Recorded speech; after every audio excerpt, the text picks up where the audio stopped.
Hər vaxtınız xeyir olsun. İqtisadi İslahatların Təhlili və Kommunikasiya Mərkəzinin Real televiziyası ilə birgə layihəsi olan Real İslahata baxırsınız. Verilişi mən Zənurə Talbova təqdim edəcəm.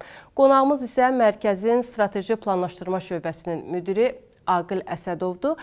Biz bugün nəqliyyat və logistika sahəsində həm Azərbaycanda, həm də regional səviyyədə görülən işlərdən danışacağıq. Aqil müəllim, xoş gördük sizi. Salam, xoş gördük. Aqil müəllim, son dövrlər xüsusilə dövlət başçısının tapşırığına uyğun olaraq nəqliyyat sahəsində iri miqyaslı layihələr həyata keçirilir. Ard-arda dövlət proqramları təsdiqləndi, qəbul olundu və bu istiqamətdə qurumların koordinasiyalı fəaliyyəti üçün müəyyən işlər görüldü, tapşırıqlar verildi. Əvvəlcə istəyirəm ki, Azərbaycanda bu istiqamətdə görülən işlər barədə danışaq. Çox sağ olun, belə bir aktual mövzuya vaxt ayırmışsınız.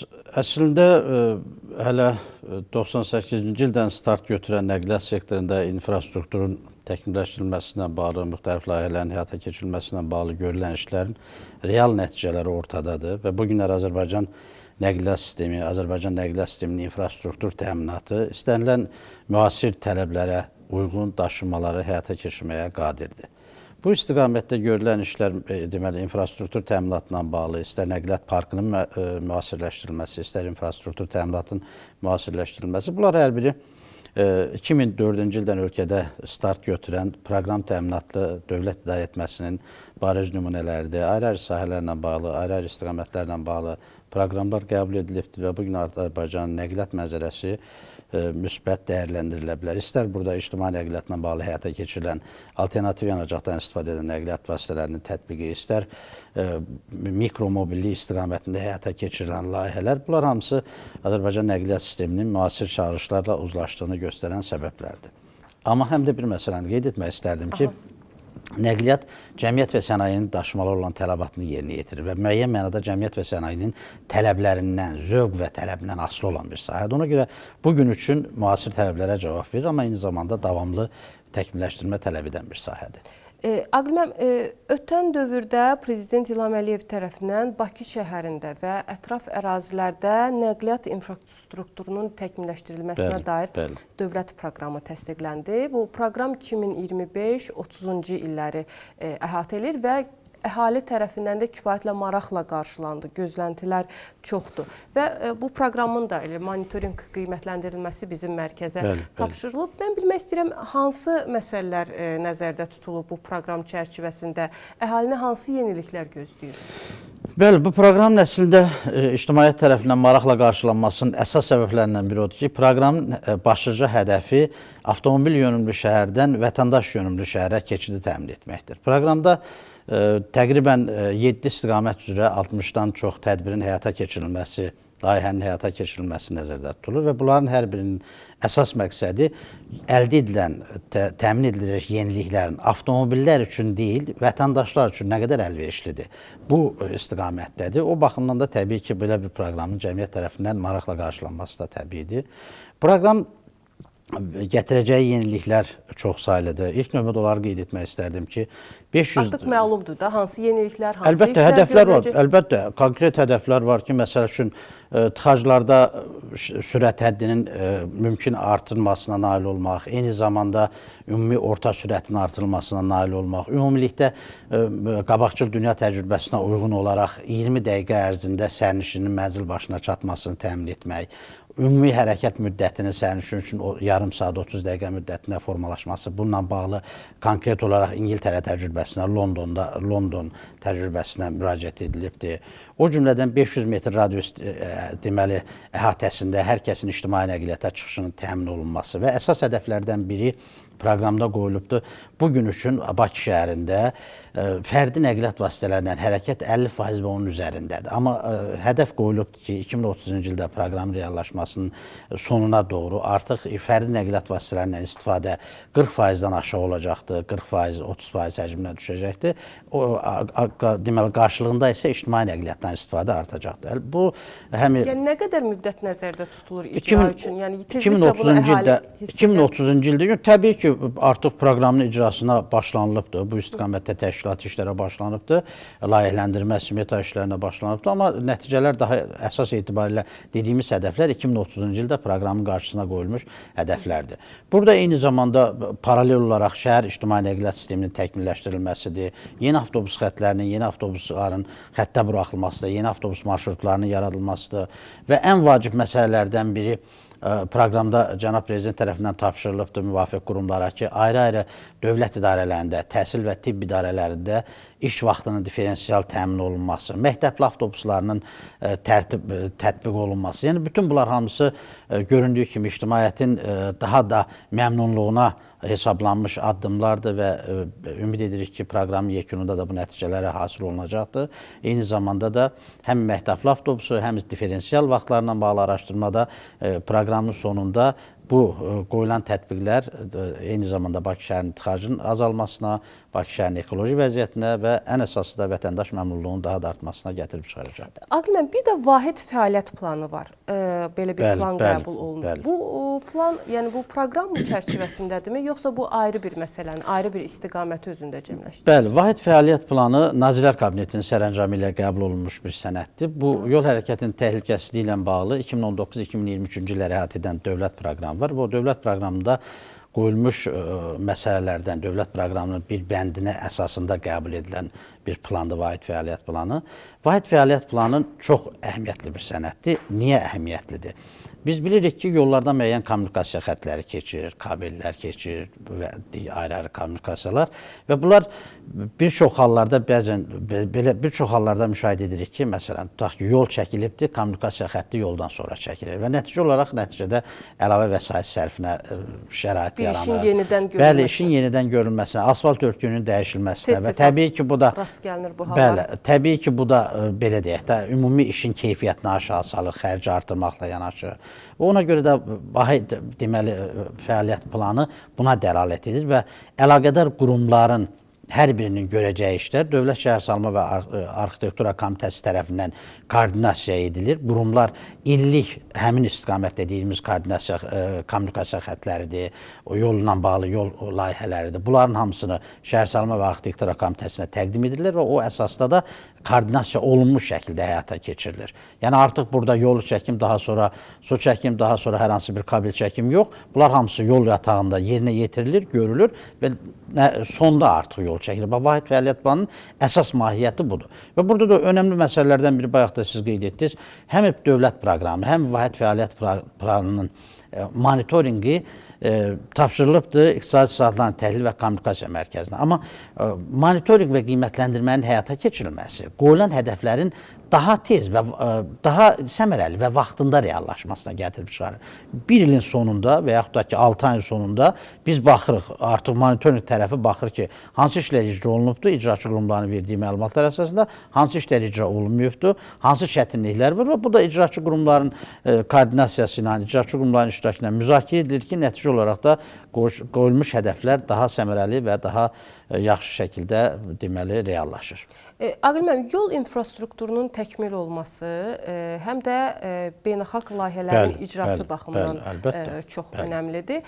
Ölkəmizin tranzit imkanlarının genişləndirilməsi üzrə müəyyən işlər görüb. İstəyirəm biraz da bu haqda danışaq və icrası davam edən belə bir proqram var. Azərbaycan ərazisindən keçən beynəlxalq nəqliyyat dəhlizlərinin tranzit potensialının artırılması və tranzit yük daşımaları təşviqinə dair 24-cü və 26-cı illər üçün nəzərdə tutulan fəaliyyət proqramı. Bu proqram, bu plan çərçivəsində hansı işlər görülür? Bəli, icazənizlə tarixə xırda kiçik bir ekskursiya edərdik. Mən bayaq qeyd etdim, 1998-ci ildə Bakı şəhərində Böyük İpək yolunun bərpasına bağlı konferans keçirildi və Azərbaycan nəqliyyat sistemində demək olar ki, müsbət dinamikanın əsası bu konferansdan qoyuldu. Azərbaycanda Trasekanın daimi katibliyi Bakı şəhərində yerləşdi və bu istiqamətdə Azərbaycan artıq Şərq-Qərb nəqliyyat dəhlizinin aktiv bir üzvü oldu, aparıcı bir tərəf oldu. O cümlədən deməli 2005-ci ildə Azərbaycan Şimal-Cənub nəqliyyat dəhlizinə qoşuldu ki, bu dəhlizdə də Azərbaycan aparıcı bir tərəfdir. Azərbaycanın coğrafi mövqeyinin yaratdığı üstünlüklərə həyata keçirilən düzgün, düşünülmüş, uzaqgörən siyasət əlavə üstünlüklər gətirdi və bugün Azərbaycanın regionda Azərbaycanın xeyir-duası olmadan, Azərbaycanın qoşulmadığı hər hansı bir layihənin uğurlu olacağı mümkün deyil. Azərbaycan tək bu layihələrə qoşulmadı. Həm də bu layihələrlə başqa layihələri də inkişaf etdirdi. Məsələn, bu günləri dünyanın 100 böyük layihəsinin bir nümunəsi hesab edilən Bakı-Tbilisi Qars dəmir yolu xətti Azərbaycanın tranzit imkanlarını artıran layihələrdir. Yəni Azərbaycan bu qoşulduğu layihələrlə, təşəbbüs göstərdiyi, təkan verdiyi layihələrlə bir nəqliyyat hubuna çevrilibdir. Gəlsək siz deyən tranzitlə bağlı, tranzitin təşviqi ilə bağlı həyata keçirilən layihələr, bilirsiniz, nəqliyyatda daşımaların həyata keçirilməsində həm minimum zaman, həm minimum xərc, həm də təhlükəsizlik məsələləri əsas şərtdir. Yəni bu təşviq məsələlərini infrastruktur təminatı dəstəkləməsə, nə qədər təşviq olunsa da yük sahibini bu cəlb etməyəcək. Amma sevindirici haldır ki, Azərbaycanın infrastruktur təminatı da, nəqliyyat sistemi ilə bağlı istər yükləmə boşaltma, istər saxlama anbarları və s. təminatı təşviq edici bir vəziyyətdədir və stimullaşdırıcı əhəmiyyət kəsb edir. Plana gəldikcə isə, təşviqi planına gəldikdə isə, bu planın da monitorinq və qiymətləndirilməsi dövlət başçısının müvafiq sərəncamı ilə İqtisadi Saatların Təhlili və Kommunikasiya Mərkəzinə tapşırılıbdır. Burada olduqca mükəmməl bir plandır, tranzit planı. Burada həm sərhəd keçid buraxılış məntəqələri ilə bağlı məsələlər, həm eyni zamanda ayrı-ayrı nəqliyyat dəhlizləri üzrə koordinasiya məsələləri, rəqəmsallaşma məsələləri, burada bütün əlaqədar qurumların qarşısına bu istiqamətdə, qeyd olunan istiqamətlərdə deməli məsələlər qoyulubdur ki, bu da Azərbaycanın yaxın gələcəkdə bir tranzit imkanlarının daha da genişlənməsinə, mövcud tranzit potensialının daha səmərəli şəkildə reallaşmasına kömək edəcəkdir. Konkret dəhlizlərə gəldikdə, məsələn, bu günlərində qeyd etdiyimiz kimi Azərbaycan şərq-qərb və şimal-cənub nəqliyyat dəhlizinin aparıcı üzvüdür. Bu günləri regionda baş verən vəziyyət, Rusiya-Ukrayna münasibətlərindəki gərginliklər şərq-qərb nəqliyyat dəhlizini və o dəhlizin də orta dəhliz adlandırılan marşrutunu daha cəlb edicidir. Bu artıq bununla bağlı real rəqəmlər ortadadır ki, şərq-qərb nəqliyyat dəhlizinin əsas tərkib hissəsi olan orta dəhlizlə ötən il 3.6 milyon ton kilometr yük daşınmışdı. Ümumilikdə tranzitdən Azərbaycanın 2024-cü ildə 806,8 milyon manat gəlir əldə etmişdi. Əlbəttə, bunlar belə Azərbaycanın tranzit imkanları qarşısında kiçik rəqəmlərdir. Amma burada biz əvvəlki illərlə müqayisə edəndə müsbət dinamikanı görürük və həm bu həyata keçirilən işlərin nəticəsində, həm də eyni zamanda Azərbaycanın potensial imkanlarının real nümunələridir. Təbii ki, dəhlizin dəhliz olaraq fəaliyyət göstərməsi üçün dəhliz üzərində hər bir tərəfin dəhlizin cəlbediciliyi ilə bağlı addımlar atmasıdır. Bu istiqamətdə də Azərbaycan lokomotivdir, öndə gedir. Hələ 2015-ci ildə Azərbaycanda tranzit daşımalarla bağlı koordinasiya şurası yaradılmışdı. Bu oxşar təcrübənin də digər ölkələrdə də, dəhliz üzərində yerləşən digər ölkələrdə də tətbiq edilməsi çağırışları var. Bu istiqamətdə icraçı qurumlar, müvafiq ölkələrin qurumları ilə danışıqlar aparır, görüşlər keçirilir və burada əsas məqsəd tranzit daşımalarla bağlı proseslərin unifikasiyası, uzlaşdırılması, sərhəd keçid məntəqələrində proseslərin uzlaşdırılması, sərhəd keçid məntəqələrində yeniliklərin, rəqəmsallaşmanın tətbiqidir. Orta dəhlizlə bağlı biraz əlavə də danışmaq istərdim ki, orta dəhlizin mahiyyəti yalnız bir tranzit layihəsi, yalnız bir iqtisadi əhəmiyyət kəsb etmir. Orta dəhliz əslində bir dəyər zənciridir və orta dəhlizin ən böyük üstünlüyü 1 trilyon dollardan artıq ümumdaxili məhsula malik Türk Dövlətləri Təşkilatını birləşdirən bir qan damarıdır. Orta dəhlizin bu üstünlükləri onun iqtisadi üstünlüklərindən heç də az əhəmiyyət kəsb etmir. Çünki orta dəhliz üzərində yerləşən Türk dilli dövlətlər mədəni, tarixi birlikləri, iqtisadi dividendləri də bu baxımdan daha çox stimullaşdırır. Orta dəhlizin ən əsas üstünlüklərindən biri də ondan ibarətdir ki, yaxın gələcəkdə Zəngəzur dəhlizinin istifadəyə verilməsi, Zəngəzur dəhlizindən keçidin yaradılması artıq Zəngəzur dəhlizi vasitəsilə orta dəhliz, Zəngəzur dəhlizi və Türkiyə. Baxın, artıq burada bir zolaq əmələ gələcək. Türk Dövlətləri Təşkilatının bir qovşağı formalaşacaqdır. Və burada da Azərbaycanın belə üstünlüyü, Azərbaycanın aparıcı dövlət olmasının bir tərəfdə budur ki, bütün bu nəqliyyat xətləri Azərbaycandan keçir və Azərbaycan bu proseslərin mərkəzində yerləşir. Baxın, Orta Asiyadan gəlir, Xəzərdən, Azərbaycandan keçir, Zəngəzurdan keçəcəkdir Türkiyəyə və beləliklə bir tək Azərbaycan özü deyil, həm də Azərbaycan bu Türk dünyasını bir qovşaq olaraq arxasınca aparacaqdır. Aqil, bizim mərkəz yeri gəlmişkən Orta Dəhliz layihəsinə həsr olunmuş bir kitab da Bəli, hazırlayır. Orta Dəhlizlə Kitab bağlı, bəli. hazırlanma mərhələsindədir. Nə ilə bağlıdır bu kitab? İçində hansı məlumatlar olacaq? Əslində biz Türk Dövlətləri Təşkilatından danışırdıq. Orta Dəhlizdən öncə deməli İqtisadi İslahatların Təhlil və Kommunikasiya Mərkəzində Türk Dövlətləri İqtisadiyyatı kitabı çap olundu və bütün Türk dövlətlərini, Macarıstan da daxil, Türk dilli dövlətləri özündə əhatə etdi. Oradakı alimlər, beyin mərkəzləri öz Türk dövlətlərinin iqtisadiyyatından, iqtisadi inteqrasiyasına bağlı öz fikirlərini bildirdi. Orta Dəhlizlə bağlı olan kitabda da Orta Dəhliz üzərində yerləşən bütün ölkələr təmsil olunur. İstər ayrı-ayrı alimlər, tədqiqatçılar çərçivəsində, istərsə də ayrı-ayrı beyin mərkəzləri, dövlət strukturları baxımından və kitabın mahiyyəti dəhliz üzərindəki mövcud vəziyyəti təsvir etməklə, potensial imkanları təsvir etməklə mövcud olan çətinliklərin aradan qaldırılması ilə bağlı elmi cəhətdən əsaslandırılmış fikirləri, mülahizələri bildirməkdir ki, bu kitab həm də ingilis dilində çap olunacaqdır, ölkə xaricində çap olunacaqdır. Kitabın müsbət cəhətlərinin həm də bir də ondan ibarətdir ki, dövlətimizin nəqliyyat siyasətini həyata keçirən Mərkəzi İcra Qurumu tərəfindən də kitabla bağlı müsbət rəy bildirilibdir və bu kitab ümid edirəm ki, Orta Dəhliz üzərində daşımaların daha intensiv və asan həyata keçirilməsinə öz dəstəyini verəcəkdir. Aqil, Zəngəzur dəhlizindən danışdıq və məlumdur ki, Azərbaycanın iştirakçısı olduğu beynəlxalq nəqliyyat qovşağının mühüm tərkib hissəsi həm də elə Zəngəzur dəhlizi ola bilər. Ümumiyyətlə, bu istiqamətdə hansı işlər görülür? Zəngəzur dəhlizindən danışarkən, Zəngəzur bilirik ki, Azərbaycanın tarixən ermənilərin vəhşiliyi, işğalçılıq siyasəti sayəsində, nəticəsində təəssüf ki, Azərbaycan uzun illər ayrı düşmüş, Naxçıvanla Azərbaycanın əsas hissəsinin bağlantısını təmin edəcəkdir. Amma biz Zəngəzurdan danışarkən işğaldan azad olunmuş ərazilərdə həyata keçirilən layihələri də qısaca da olsa toxunmalıyıq. Əvvəla, o işğaldan azad olunan ərazilərdə ilk açılan zəfər yolu, onun mürəkkəb relyef şəraitində qısa zamanda açılan o zəfər yolu, bu mənim nəzərimdə canlanır. Daha sonra bir balaca belə deyək də ərazilər bərpa olunduqdan sonra, partlamamış müəyyən hərbi sursatlardan təmizləndikdən sonra artıq bu layihələr, infrastruktur layihələri daha geniş əhatə olundu. Bu günləri Bərdə Ağdam Xankəndi dəmir yolu istismara hazır vəziyyətdədir. Horadiz-Ağbənd yolu var ki, o yaxın gələcəkdə elə Zəngəzur dəhlizindən Horadiz-Ağbənd dəmir yolu Zəngəzur və Naxçıvana çıxışı təmin edəcəkdir.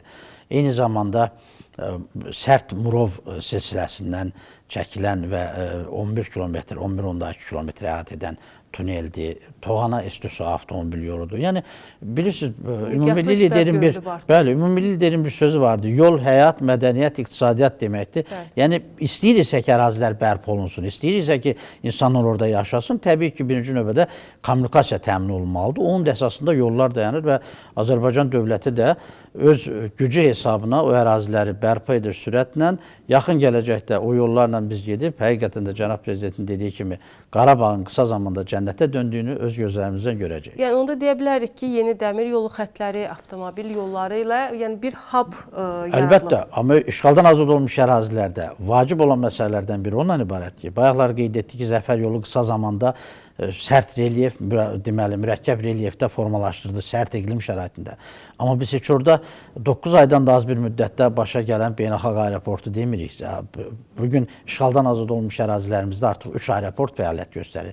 Beynəlxalq daşımaları qəbul edəcək, yola sala biləcək. Açılışı olan ilk layihələrdən oldu. Bəli. Yəni o havalimanları, indi Laçın havalimanı da istifadəyə veriləcəkdir. Laçın havalimanı istifadəyə verildikdə artıq ölkəmizdə havalimanları 9 olacaqdır. Yəni işğaldan azad olmuş ərazilərin biraz keçmişinə nəzər salsaq, SSR dövründə dəmir yolu, avtomobil yollarının kəsişməsində yerləşirdisə, bu gün artıq hava daşımalarının hubuna çevrilməkdədir. Bu layihələr kifayət qədər önəmli layihələrdir və Azərbaycan dövlətinin gücünü, qüdrətini həm də eyni zamanda öz torpağına, tarixi ərazilərinə münasibətini göstəricisidir.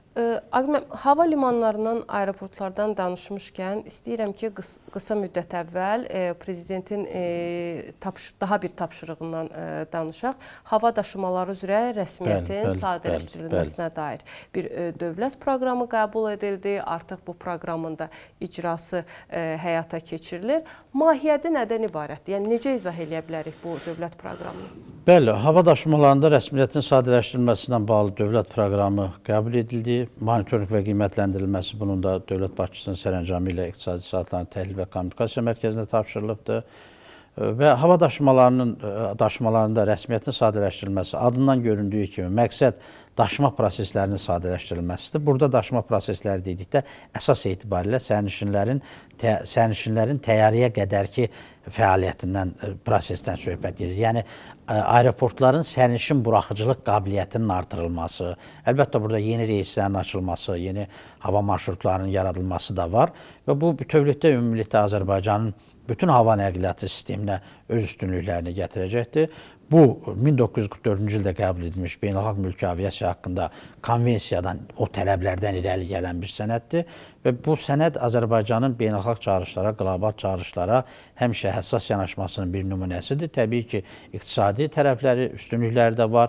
Qeyd etdiyimiz kimi burada bir sərnişinin təyyarəyə qədərki keçən müddət, yəni o sənədləşmə, yoxlama, o proseslərin keçidi baxımından sadələşdirməni özündə tövsif edir. Eyni zamanda rəqəmsallaşmanın daha geniş tətbiqini tövsif edir və nəticə olaraq proqramın həyata keçirilməsi həm Azərbaycanda hava daşımalarının beynəlxalq tələblərlə daha yaxından uzlaşmasına, həm də eyni zamanda Azərbaycanda artıq 9 beynəlxalq hava limanı var. Azərbaycan ərazisini götürəndə kifayət qədər böyük sayda hava limanlarıdır və bu proqram, o cümlədən bu tip proqramların həyata keçirilməsi Azərbaycan həm də hava daşımaları hubuna çevirəcəkdir. Aqil müəllim, onda bütün bu danışılanları biz belə izah edək ki, nəqliyyat sistemində iki əsas tərəf var. Nəqliyyat infrastrukturunu quran, nəqliyyat xidmətləri göstərən və bundan istifadə edən. Xidmət alıcısı, bəli. Bəli. Bax, burada cəmiyyət olaraq, bütün bu məsələlərdə cəmiyyət olaraq bizim üzərimizə nələr düşür? Çox sağ olun, çox doğru qeyd etdiniz. Ümumiyyətlə, bazar münasibətləri şəraitində proqramlar, inzibati üsullarla yanaşı hökmən maarifləndirmə olmalıdır. Və hesab edirəm ki, burada cəmiyyətin maarifləndirilməsi paralel olaraq həyata keçiriləcək. Çünki cəmiyyət, piyadalar hərəkət iştirakçılarının bir tərkibidir. Maarifləndirmə olarsa, düşünürəm ki, proqramların nəticəsi daha dolğun olar. Təşəkkür edirəm Aqil müəllim, studiyamıza gəldiyiniz üçün, sualları maraqla cavablandırdığınız üçün. Çox sağ olun, mən təşəkkür edirəm. Siz Real İslahata baxırdınız, yenidən görüşəcəyik. Salamat qalın.